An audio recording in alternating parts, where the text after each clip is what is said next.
Markieff Morris, Kevin Porter Jr. at Dwight Howard, yan ang ating pag-uusapan. Final seconds. Bryant for the win. Bang! Nagbanta naman si Markieff Morris dito kay Nikola Jokic.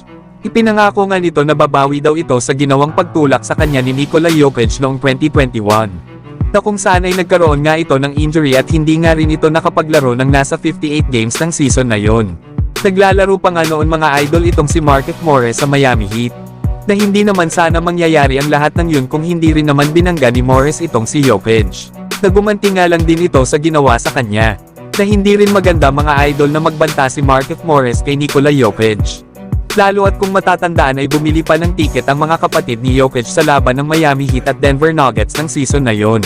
Para kung sakali magkaroon ng kaguluhan sa magiging laro ng kapatid nila sa home court ng Miami Heat ay makaka-restback sila kagad. Kaya dahil sa mga banta na ito ni Morris, ay panigurado na magkakaroon ito ng problema sa Jokic brothers. Expected naman na i-resign ito ng Dallas Mavericks. Pero wala pa naman official na announcement patungkol dito. Na maaari pa nga na magbago pa ang isip nila at wag nang kunin itong si Markieff Morris. The last season ay nag-average ito ng 3 points at 2 rebounds. Sa ibang balita naman mga idol, malaking pagkakamali talaga ang ginawa ni Kevin Porter Jr. na bugbugin ang kanyang girlfriend.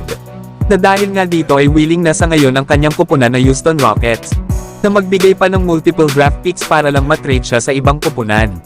Ito nga ay dahil sa pagkaka-aresto dito kay Porter dahil sa kasong domestic violence sa kanyang girlfriend. Na kung hindi nga ito magagawa ng Rockets na matrade ay panigurado na i-waive ito ng kanilang kupunan sa future. Lalo at may history pa si KPJ ng anger management noong nasa Cavaliers pa ito. Na kahit ito ay nasa Houston Rockets pa ay ganun pa rin itong si Kevin Porter Jr. Kaya gusto na rin marahil nila itong i-trade kahit binigyan nila ito ng contract extension na nagkakahalaga ng $82 million sa loob ng 4 na taon. Kaya kapag napatunayan pa lalo ng NBA ang kaso sa ngayon ni KPJ, ay mahaba-habang suspension ang kanyang kakaharapin.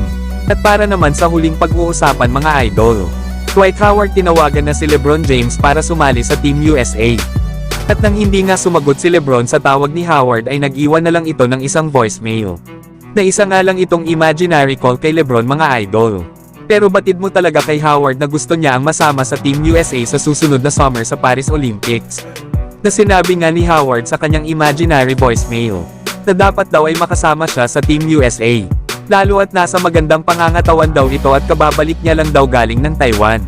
Kaya dapat daw talaga ay makasama siya sa tunay na Redeem Team at hindi sa peking Redeem Team. Yan nga ang mga sinabi ni Howard mga idol.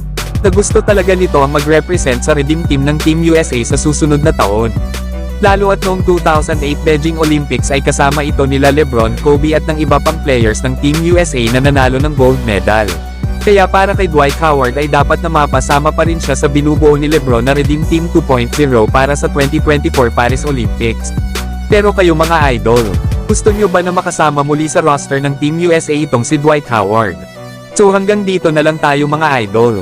At huwag nyo naman kalimutan mag-subscribe bilang pagsuporta.